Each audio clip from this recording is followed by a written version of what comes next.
Class 7 اسلامیات آج ہم پڑھیں گے سبق غزوہ بنو قریظہ۔ غزوہ کہتے ہیں اس جنگ کو جس میں نبی پاک صلی اللہ علیہ وآلہ وسلم نے خود شرکت فرمائی ہو، اور بنو قریظہ مدینہ کا ایک مشہور اور نہایت قدیم یہودی قبیلہ تھا۔ بنو قریظہ مدینہ کا ایک مشہور اور نہایت قدیم یہودی قبیلہ تھا۔ ان کے قلعے مدینہ طیبہ سے جنوب مشرق کی طرف واقع تھے۔ رسول پاک صلی اللہ علیہ وآلہ وسلم نے ہجرت کے بعد مدینہ منورہ کے جن یہودی قبائل سے صلح کا معاہدہ کیا تھا، ان میں بنو قریظہ کا قبیلہ بھی شامل تھا۔ مدینہ منورہ میں یہود کے 3 بڑے قبائل آباد تھے: بنو قینقاع، بنو نذیر اور بنو قریظہ۔ مسلمانوں نے ہجرت مدینہ کے بعد ان یہود قبائل کے ساتھ صلح کا معاہدہ کر لیا تھا، ان میں بنو قریظہ بھی شامل تھا۔ لیکن غزوہ خندق کے موقع پر بنو قریظہ نے مسلمانوں کو دھوکہ دیا اور مشرکین کے ساتھ مل کر مسلمانوں پر حملہ کرنے کے لیے تیار ہو گئے تھے۔ غزوہ خندق کے دوران میں مشرکین و یہود نے بنو قریظہ سے رابطہ کیا اور مسلمانوں کو قتل کرنے کی ترغیب دی۔ یہودیوں نے مسلمانوں سے معاہدہ کر رکھا تھا، اس لیے مسلمانوں نے ان کی طرف سے بے فکری اختیار کی ہوئی تھی۔ مسلمانوں کو تھا کہ ان قبائل کے ساتھ تو ہمارا معاہدہ ہوا ہے، یہ معاہدے کی خلاف ورزی نہیں کریں گے۔ لیکن بنو قریظہ کے یہودیوں نے غزوہ خندق کے موقع پر مسلمانوں کو دھوکہ دیا اور 900 افراد مسلمانوں پر حملہ کرنے کے لیے تیار ہو گئے۔ بنو قریظہ کی یہ بدعہدی اور میثاق مدینہ سے انحراف کہتے ہیں انکار کر دینا، بات سے پھر جانا، غزوہ بنو قریظہ کا اہم ترین سبب تھا۔ بنو قریظہ نے اس وقت مسلمانوں کی پیٹھ پر خنجر کھونپا جب انہیں بنو قریظہ کے تعاون اور مدد کی سخت ضرورت تھی۔ غزوہ بنو قریظہ 5 ہجری میں پیش آیا۔ واقعات: نبی اکرم صلی اللہ علیہ وآلہ وسلم جب غزوہ خندق سے واپس گھر تشریف لائے تو حضرت جبرائیل علیہ السلام حاضر خدمت ہوئے اور عرض کیا: اے اللہ کے رسول، آپ صلی اللہ علیہ وآلہ وسلم نے تو ہتھیار اتار دیے ہیں، مگر فرشتوں نے ابھی ہتھیار نہیں رکھے۔ آپ صلی اللہ علیہ وآلہ وسلم اپنے ساتھیوں سمیت بنو قریظہ کا رخ کیجیے، اللہ تعالیٰ ان کے دلوں میں رعب اور قلبوں میں زلزلہ برپا کر دے گا۔ آپ صلی اللہ علیہ وآلہ وسلم نے صحابہ کرام رضی اللہ تعالیٰ عنہم کو حکم جاری فرمایا کہ تمام لوگ عصر کی نماز بنو قریظہ میں جا کر پڑھیں۔ 3000 صحابہ کرام رضی اللہ تعالیٰ عنہم بنو قریظہ کے علاقے میں پہنچے اور ان کے قلعوں کو گھیرے میں لے لیا۔ بنو قریظہ کا محاصرہ 25 دن تک جاری رہا۔ ایک دن یہودیوں کے سردار کعب بن اسد نے قلعے کے اندر اپنے بڑے بڑے کمانڈروں اور خاص آدمیوں کو بلوایا اور ان سے مخاطب ہو کر کہنے لگا: میرے سامنے 3 تجاویز ہیں، انہیں غور سے سنو۔ نمبر 1، اسلام قبول کر لو اور محمد صلی اللہ علیہ وآلہ وسلم کے دین میں داخل ہو کر جان و مال اور بال بچوں کو محفوظ کر لو۔ تمہیں خوب معلوم ہے کہ محمد صلی اللہ علیہ وآلہ وسلم اللہ تعالیٰ کے نبی اور رسول ہیں، ان کا تذکرہ تمہاری اپنی کتابوں میں بھی موجود ہے۔ نمبر 2، اپنے بیوی بچوں کو قتل کر کے مسلمانوں پر ٹوٹ پڑو، پھر فتح پالو یا سب مارے جاؤ۔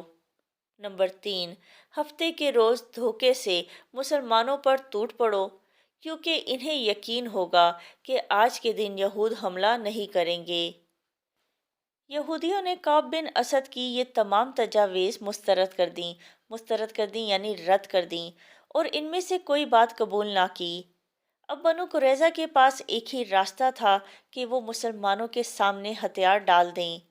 چنانچہ انہوں نے ہتھیار ڈال دیے اور ان کے مردوں کو گرفتار کر لیا گیا۔ بنو قریظہ کے لوگوں نے نبی اکرم صلی اللہ علیہ وآلہ وسلم سے درخواست کی کہ ان کے ساتھ نرمی اور بھلائی کا سلوک کیا جائے۔ آپ صلی اللہ علیہ وآلہ وسلم نے فرمایا کہ کیا خیال ہے کہ اگر تمہارا ہی کوئی دوست تمہارے بارے میں فیصلہ کر دے؟ کہنے لگے، یہ تو بہت اچھی بات ہوگی۔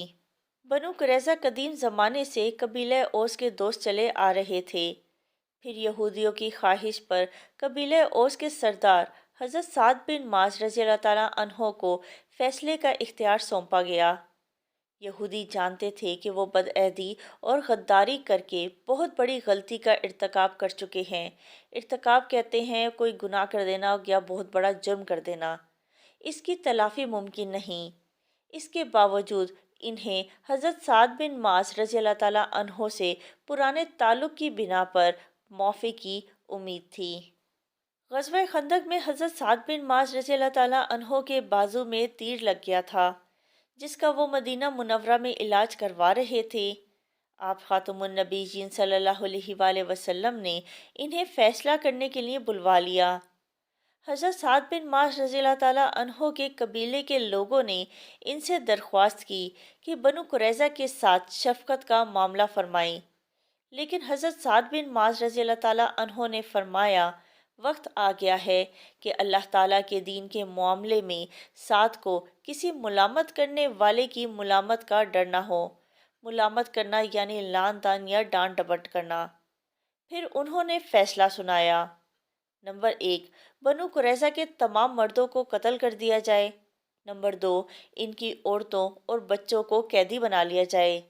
نمبر 3، ان کے اموال کو مسلمانوں میں غنیمت کے طور پر تقسیم کر دیا جائے۔ حضرت سعد بن معاذ رضی اللہ تعالیٰ عنہ کا یہ فیصلہ یہودیوں کی شریعت اور ان کی آسمانی کتاب تورات کے عین مطابق تھا۔ تورات میں غداری کی یہی سزا درج ہے۔ نبی اکرم صلی اللہ علیہ وآلہ وسلم نے حضرت سعد بن معاذ رضی اللہ تعالیٰ عنہ کا فیصلہ سن کر فرمایا، سعد، تم نے بالکل وہی فیصلہ کیا ہے جو اللہ تعالیٰ چاہتا ہے۔ بنو قریظہ کے بارے میں حضرت سعد بن معاذ رضی اللہ تعالیٰ عنہ کے فیصلے کا نفاذ ہوا یعنی فیصلہ نافذ کر دیا گیا، اور اس کے بعد حضرت سعد بن معاذ رضی اللہ تعالیٰ عنہ غزوہ خندق کے زخموں کی تاب نہ لاتے ہوئے شہید ہو گئے۔ غزوہ بنو قریظہ کا سب سے بڑا فائدہ یہ ہوا کہ ان لوگوں کی طاقت و قوت توڑ دی گئی جو آستین کا سانپ بن کر مسلمانوں کو نقصان پہنچا رہے تھے۔ آنے والے واقعات نے یہ ثابت کر دیا کہ ان لوگوں کا زور ٹوٹنے کے بعد مسلمانوں نے دین کی دعوت کو بہت قوت اور مضبوطی کے ساتھ پروان چڑھایا۔ سبق ہم نے پڑھا، اب اس کی مشق کرتے ہیں۔ درست جواب کی نشاندہی کیجیے۔ نمبر 1، غزوہ بنو قریظہ پیش آیا؟ جواب ہے 5 ہجری میں۔ نمبر 2، بنو قریظہ قبیلہ تھا؟ جواب ہے یہود کا۔ نمبر 3، بنو قریظہ نے مسلمانوں سے بدعہدی کی تھی؟ جواب ہے غزوہ خندق میں۔ نمبر 4، بنو قریظہ کا فیصلہ کرنے کا اختیار دیا گیا؟ جواب ہے حضرت سعد بن معاذ رضی اللہ تعالیٰ عنہ کو۔ نمبر 5، بنو قریظہ کا محاصرہ جاری رہا؟ جواب ہے 25 دن۔ مختصر جواب دیں۔ سوال نمبر 1، بنو قریظہ کون تھے؟ جواب ہے بنو قریظہ مدینہ کا ایک مشہور اور نہایت قدیم یہودی قبیلہ تھا۔ سوال نمبر 2، غزوہ بنو قریظہ میں مسلمان مجاہدین کی تعداد کتنی تھی؟ جواب ہے غزوہ بنو قریظہ میں مسلمان مجاہدین کی تعداد 300 تھی۔ سوال نمبر 3، حضرت سعد بن معاذ رضی اللہ تعالیٰ عنہ نے بنو قریظہ کا فیصلہ کس کتاب کے مطابق کیا؟ جواب ہے حضرت سعد بن معاذ رضی اللہ تعالیٰ عنہ نے بنو قریظہ کا فیصلہ تورات کے مطابق کیا۔ سوال نمبر 4، حضرت سعد بن معاذ رضی اللہ تعالیٰ عنہ کی شہادت کیسے ہوئی؟ جواب ہے حضرت سعد بن معاذ رضی اللہ تعالیٰ عنہ غزوہ خندق کے زخموں کی تاب نہ لاتے ہوئے شہید ہو گئے۔ سوال نمبر 5، غزوہ بنو قریظہ کا سب سے بڑا فائدہ کیا ہوا؟ جواب ہے غزوہ بنو قریظہ کا سب سے بڑا فائدہ یہ ہوا کہ ان لوگوں کی طاقت اور قوت توڑ دی گئی جو آستین کا سانپ بن کر مسلمانوں کو نقصان پہنچا رہے تھے۔ آنے والے واقعات نے یہ ثابت کر دیا کہ ان لوگوں کا زور ٹوٹنے کے بعد مسلمانوں نے دین کی دعوت کو بہت قوت اور مضبوطی کے ساتھ پروان چڑھایا۔ تفصیلی جواب لکھیں۔ سوال نمبر 1، غزوہ بنو قریظہ کے اسباب، واقعات اور نتائج تحریر کریں۔ اسباب: بنو قریظہ مدینہ کا ایک مشہور اور نہایت قدیم یہودی قبیلہ تھا۔ ہجرت مدینہ کے بعد جن یہود قبائل سے صلح کا معاہدہ ہوا، ان میں بنو قریظہ کا قبیلہ بھی شامل تھا۔ بنو قریظہ کے یہودیوں نے غزوہ خندق کے موقع پر مسلمانوں کو دھوکہ دیا اور مسلمانوں پر حملہ کرنے کے لیے تیار ہو گئے۔ بنو قریظہ کی یہ بدعہدی اور میثاق مدینہ سے انحراف غزوہ بنو قریظہ کا اہم ترین سبب تھا۔ واقعات: نبی اکرم صلی اللہ علیہ وآلہ وسلم جب غزوہ خندق سے واپس گھر تشریف لائے تو حضرت جبرائیل علیہ السلام حاضر ہوئے اور عرض کیا: اے اللہ کے رسول صلی اللہ علیہ وآلہ وسلم، آپ نے تو ہتھیار اتار دیے مگر فرشتوں نے ابھی ہتھیار نہیں رکھے۔